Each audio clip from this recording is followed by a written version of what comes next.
आजच्या कथेत आपण पाहणार आहोत रक्षाबंधनची कथा आणि याच कथेत आपण पाहणार आहोत रक्षाबंधनचे काय महत्त्व आहे. चला तर मग कथेला सुरुवात करू. रक्षाबंधनची कथा.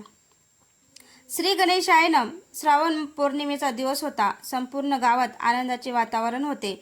घराघरात बहिणी आपल्या भावांच्या मनगटावर प्रेमाने राखी बांधण्याची तयारी करत होत्या.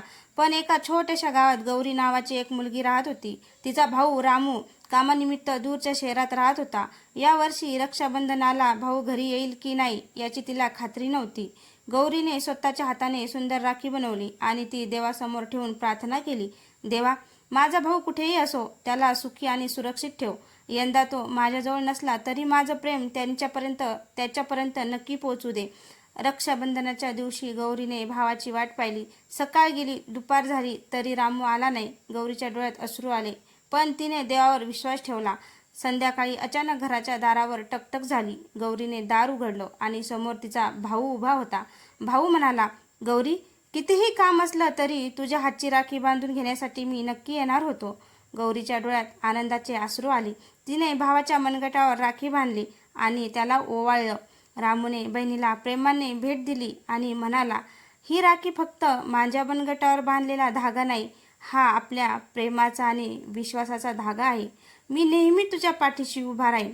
दोघांनीही देवांचे आभार मानले. त्या दिवसापासून त्यांच्या नात्यातील प्रेम आणखी घट्ट झाले.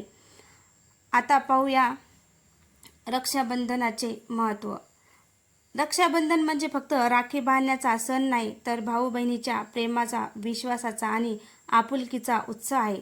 या दिवशी बहीण भावाच्या मनगटावर राखी बांधते आणि त्याच्या सुख समृद्धीसाठी प्रार्थना करते. भाऊही बहिणीला प्रेम, आदर आणि तिच्या आयुष्यात नेहमी साथ देण्याचे वचन देतो.